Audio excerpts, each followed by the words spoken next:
ngi leen di jaajëfal aussi ci déplacement bi ngeen def fekk suñu ñun waa US Ouakam donc ci préparation bi nekk nii di profiter ci occasion bi aussi pour nuyu tous les internautes de Wii Sport di leen jaajëfal parce que liggéey bi ngeen def ni mi ngi rafet. US Ouakam dellu si na Ligue 1 mën nañu xam déjà seen préparation ci seen jongante yi ngeen naan am ci Ligue 1 naka ngeen ko waajalee. waaw xam nga parfois sax di toog di fàttaliku yenn affaires yi neexul trop mais depuis que équipe bi wàcc je pense que direction technique direction administrative bi ñi ko constitué dañu am une certaine organisation ci seen biir ba nga xam ni dañu tëral ay ponk yoo xam dañ naan ci tànk yi la ñuy topp pour que équipe bi dellu fu mën na dellu yàlla def na bi muy delluwaat Ligue 1 mu tasanteeg ñu nekk fi donc certains joueurs ak quelques membres du staff mais li wér mooy Ouakam nekkul gan ci Ligue 1 bi donc comme li ñu ñenn ñi doon tooñe naan namoon ngeen Ligue 1 bi waaye tamit je sais que ñenn ñi namoon nañu Ouakam ci Ligue 1 bi parce que xorom lañ ci xam nga club moom équipe bu amee ginnaaw di mobiliser di créer beaucoup de chaleur beaucoup d'ambiance ci gradin yi et puis di am équipe boo xam ne aussi day football pour gagner je pense que loolu nekk na loo xam ne nit ñi yàkkam nañ ko. championnat bi nag li may faral di wax rek ni ñuy aborder championnat Ligue 2 bi biñ fa nekkee noonu la ñuy organiser aussi pour aborder waat Ligue 1 bi parce que dañuy doog a ñëw même buñ fi gëjee aussi xam nañ ni Ligue 1 ak Ligue 2 même bu amul ay ngan différence peut-être am na ci ay particularités ay spécificités donc dañuy njëkk a chercher à garder nos repères avoir nos repères donc toogaat defaraat siis bi ba mu dëgër. mais li wér mooy loolu lépp li ko jiitu mooy une préparation ci préparation bi lañ nekk ba léegi jeexagul même su fekkee sax ñu ngi ci la dernière semaine ou à 2 ou 3 jours du démarrage du championnat mais li wér mooy on est là confiant le groupe vit bien et il y a de l'ambiance. lan nga jàpp ne moo nekkoon lu décisif seen préparation. waaw d'abord c'est la reconstitution du groupe parce que au-delà de tout daaw am na ñu fi nekkoon même si nous avons gardé l'ossature donc il fallait que ñu renforcer yenn secteurs yi parce que amoon nañu ay quelques postes yoo xam ne il fallait que ñu renforcer ko donc c'est la raison pour laquelle am na ay joueurs yu ñu ciblé woon recruter leen comme aussi am na yeneen joueurs yoo xam ne ñëw nañu renforcer équipe bi mais dans tous les cas ossature bi fi nekkoon daaw moo fi nekk ba léegi le staff technique aussi bi fi nekkoon moo fi nekkaat donc on a renforcé avec 2 préparateurs physiques donc le reste je pense que c'est par rapport ak li fi nekkoon daaw. sur le plan mercato sûrement USO def na ay jënd na ay joueurs mun nga ñëwaat tuuti ci joueurs yi ngeen jënd ak yi ngeen jaay ci mercato. non USO jëndul joueur indil USO jaayul joueur donc USO ci mercato bi. arrêté wu ñoon sax championnat bi parce que chaque jeudi dañ doon ñëw tase fii dajale xale yi ñuy jouer ak benn équipe nawetaan Ouakam donc gën a créer benn ambiance donc mu amoon benn planning de préparation bu ñu mettoon en place et ci biir loolu am na ci ay joueurs yoo xam ne bon ñun xamoon nañ leen donc def nañ benn recrutement ciblé même su fekkee majeure partie bi sax du ñu woon ay joueurs yu ñu ciblé woon mais am na ci ñoo xam ne bon dañ leen a ciblé woon dem waxtaan ak ñoom di ñëw il y a quelques joueurs aussi qui étaient là on les a pas libérés mais c'est des joueurs yoo xam ne ils ont peu de chance pour jouer fii donc on a décidé de les prêter dans certains clubs pour ñu gën a am temps de jeu par contre il y a quelques joueurs aussi qu'on a libérés pour leur permettre au moins d'aller tenter leur chance ailleurs mais bon il y a Ndéné Cissé donc il y a Fara Moussou Diagne qui était à Walidane donc Ndéné Cissé bi nekkoon AS Pikine il y a aussi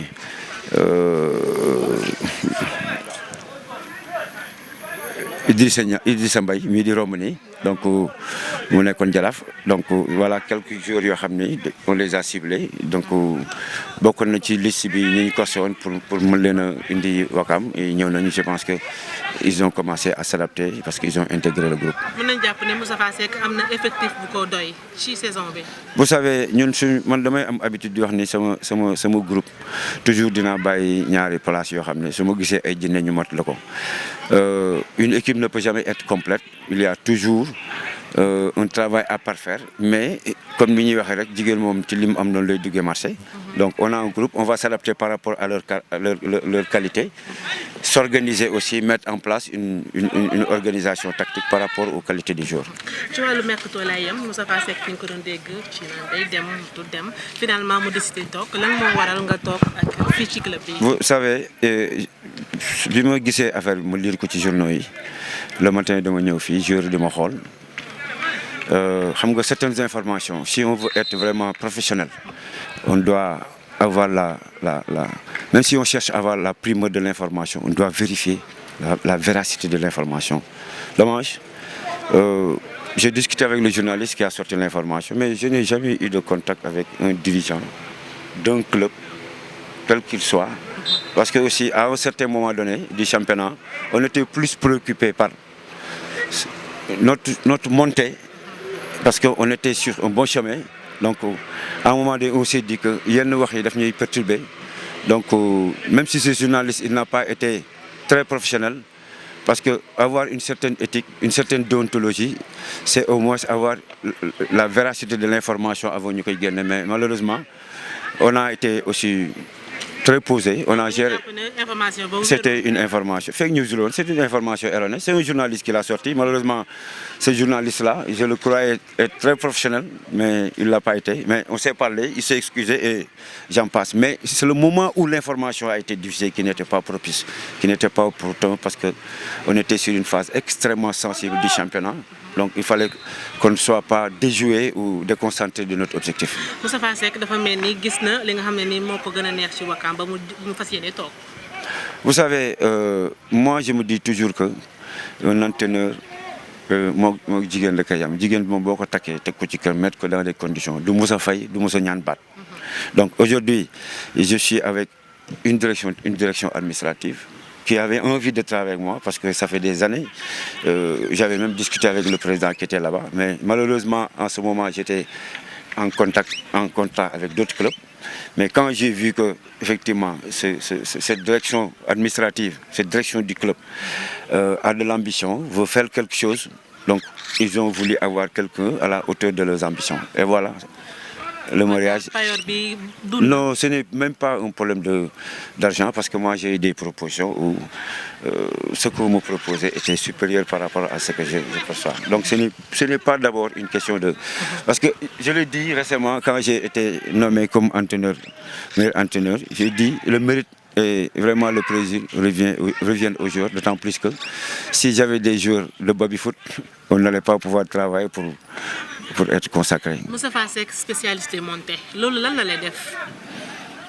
En toute sincérité, moi je me dis que ça ne me dérange pas, mais j'aimerais surtout que l'on fasse le travail, le mérite que ça soit un travail collectif, parce que je fais partie d'un maillon, d'une chaîne du moins, et que je joue un rôle dans cette chaîne. Donc autant c'est un travail collectif, mais Dieu a fait que j'ai participé à beaucoup de montées. Mais c'est pas donné à tout le monde quand même de réussir cette prouesse-là, surtout à plusieurs reprises. Oui, vous savez, moi il y a une chose quand même qui me tient à cœur, ça dit que avoir des responsabilités, c'est du lourd. C'est du lourd et que bu ñu la yaakaaree dafa metti man gàcce rek laa bañ moom laa ragal parce que ndam yàllaa koy joxe mais quand tu ne travailles pas doo am ndam mais spécial des montées j'aurais plutôt accepté le terme une constance dans la performance. Moi je pense que loolu moo gën mais le spécial des montées, c'est comme si le travail d'une équipe, d'un club est mis à l'actif d'une seule personne. Maintenant, bi nga nekkee Ligue 1 lan moo nekk objectif dañuy doog a egsi. dañuy bëgg ñu dalal ñu jàmm. dalal ñu jàmm maanaam dañuy doog a egsi ñu toog ñu faax au moins. maanaam maintenir. daal assurer suñu maintien le plus rapidement possible. waaye man ci seen dirigeant yi ginnaaw ba ma waxtaanee ak ñoom xamal nañ ne ma Ouakam bëgg-bëgg mooy daal di jël li nga xam ne nii moom mooy Ligue 1 bi. Mais écoutez, s'il y a un dirigeant qui le dit, Peut-être que dans le contrat de ce dirigeant, c'est ce qui a écrit, mais moi, dans mon contrat, je te dis exactement l'objectif qui m'a été assigné. Ligue 1 bi métti na. Il y a des très très bonnes équipes. Yan équipe nga jàpp ne ñoom ñooy équipe favorite ci Ligue 1 ci saison bi ñu jëm si. Bon, ça fait... Vous savez, avec la nouvelle saison, il y a des renouvellements d'effectifs. Donc je ne saurais m'aventurer ou m'avancer à dire que tel club ou tel club. Parce que aussi, les clubs changent de physionomie chaque saison. Donc quand je regarde certains clubs, ils renouvelent presque un effectif à 80%, ni à 50%. Si on a les premières journées, deuxième journée, troisième journée, il est sur certains clubs. Mais pour l'instant, je pense que quand on parle de favoris, peut-être que nous sommes un podium mais championnat endurance, ça dit que si on a la phase à l'ébidien, c'est là que nous à peu près. Lan nga jàpp ne moo war a nekk lu décisif ci championnat bi pour jël li nga xam ne nii moom mooy Ligue 1. D'abord une bonne organisation à tous les niveaux parce que am benn approche. Dans les préparations de match de femmes solo, en amont et en aval. Parce que s'il y a un pilotage à vue, il y a une frustration. Bon, l'ol aussi n'est que le gain. Ensuite, les joueurs, je pense que l'OCAM a la chance. Je ne connais pas, c'est pas ce qui se passe dans les autres côtés, mais l'OCAM a dans la chance que il y a des poussées joueurs, des salaires, les salaires, toute la saison Wakam n'a pas connu ça. Je pense que aussi bien aussi les transports, les hébergements, en termes d'organisation, je pense que si un club parvient à gérer ces trucs-là, maintenant le travail sur le terrain moi ci des. Yàgg nga ci championnat bi. Fi mu nekk nii gis nga changement, amélioration. Bonne lecture nga am actuellement ci suñu championnat au Sénégal. Je pense que il y a beaucoup d'améliorations à tous les niveaux, aussi bien sur le plan organisationnel. Aussi dans le management des clubs parce que aussi club aussi parce que président club ñi ngi def ay effort yu bari parce que bon xolé il y a de cela 10 ans avant que club yi ñu fonctionner c'était vraiment de l'informel mais maintenant ñi ngi jéem organiser wu di ay sponsors di organiser wu au moins nga xamné par rapport à l'administration aussi de la ligue professionnelle la fédération, je pense qu'il y a des efforts qui sont en train d'être opérés parce que c'était difficile de maîtriser le calendrier. Mais les gens qui commencé, qui terminé, même si par moment, il y a des impondérables, surtout l'année passée avec certains problèmes politiques. Donc, l'année aussi avec Chan B Coupe du Monde, je pense qu'il y a beaucoup d'améliorations. Nous avons commencé à noter. Aussi l'avènement des terrains, même s'il n'y a pas encore suffisamment de stades, je pense que ça va être vraiment un très bon championnat. Le site numéro 1 du sport au Sénégal, wiwsport.com, est maintenant disponible en version application mobile sur iOS et Android. Retrouvez l'actualité du Sénégal pour tous les sports en direct sur votre téléphone. Football, lambe, basket, sport de combat, athlétisme et bien d'autres disciplines. Toutes les statistiques des championnats sénégalais, les matchs, les résultats, les classements à suivre en direct sur votre application WiwSport.